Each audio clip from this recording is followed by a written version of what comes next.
अस्सलामुअलैकुम dear teachers, कैसी हैं आप? उम्मीद करती हूँ बिल्कुल खैरियत से होंगी। आज अपने क्लास में बच्चे को हेक से शुरू होने वाले बहुत से नए अल्फाज की पहचान करवाई, कुछ कहानी के जरिए और कुछ तस्वीरों के जरिए।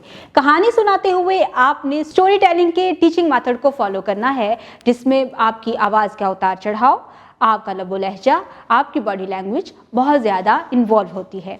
आप बच्चों से जब बात कर रहे हो तो आपका बोलने का स्टाइल भी इंटरेस्टिंग होना चाहिए, आपकी बॉडी लैंग्वेज भी बहुत इंटरेस्टिंग होनी चाहिए और आपका आई कनेक्शन भी बच्चों के साथ होना चाहिए। इसलिए आप थोड़ा सा उनके बराबर बैठकर उनको कहानी सुनाएं। इसके बाद अगर आप बच्चों को एलईडी पर दिखा रही हैं तो एलईडी पर आपने बच्चों को पूरी तस्वीर क्लियर होनी चाहिए और बच्चों का फोकस यानी आईज एंड ईयर कोऑर्डिनेशन उनका एलईडी की तरफ होना चाहिए। जब आप बच्चों के ये चेक कर रहे हो कि क्या बच्चे का कोऑर्डिनेशन था, तो उसमें कुछ क्वेश्चंस आप ऐसे पूछें जो कि वॉइस के थे, कुछ क्वेश्चंस ऐसे पूछे जो कि विजुअल के थे। इस तरह से आपको पता चलेगा कि बच्चे का विजुअल ज़्यादा स्ट्रॉन्ग है या वोकल, विजुअल ज़्यादा स्ट्रॉन्ग है या उसकी लिसनिंग स्किल ज़्यादा स्ट्रॉन्ग है। अब आपने बच्चे का जब फोकस करवा लिया, पढ़ा लिया, उसके बाद आप पिक्चर्स दिखाएं। पिक्चर्स को दिखाने के लिए या तो आप एलईडी प्रोजेक्शन का इस्तेमाल कर सकते हैं, जो कि आप एलईडी पर दिखाएंगे, या फिर आप फ्लैश कार्ड का इस्तेमाल करेंगे। फ्लैश कार्ड का साइज़ थोड़ा बड़ा रखें ताकि जब आप बच्चे को क्लास में दिखा रहे हों तो बच्चा उस तस्वीर को अच्छे तरीके से देख सके और पहचानने के काबिल हो जाए।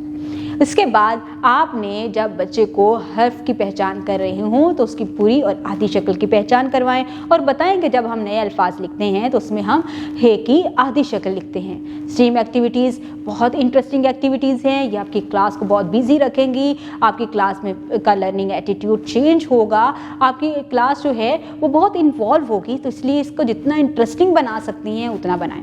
उसके लिए क्लासरूम का इन्वायरमेंट, अगर साइंस की एक्टिविटी करवा रही हैं तो वो साइंस के इन्वायरमेंट क्रिएट करें। अगर टेक्नोलॉजी की एक्टिविटी करवा रही हैं तो प्रॉपर उसके लिए आप QR कोड को स्कैन करना बच्चों को सिखा रहे हैं। बच्चों से खुद कहें कि वो स्कैन करें और स्कैन करने के बाद वो वीडियो को खुद प्ले करें। अगर वो वीडियो थोड़ा आगे करके देखना चाहते हैं तो आगे करके देखें। वॉल्यूम कम ज़्यादा करने की पूरी प्रैक्टिस बच्चों को करवाएं ताकि बच्चा टेक्नोलॉजी के साथ जो है वो ज़रूर कनेक्शन बिल्ड कर सके।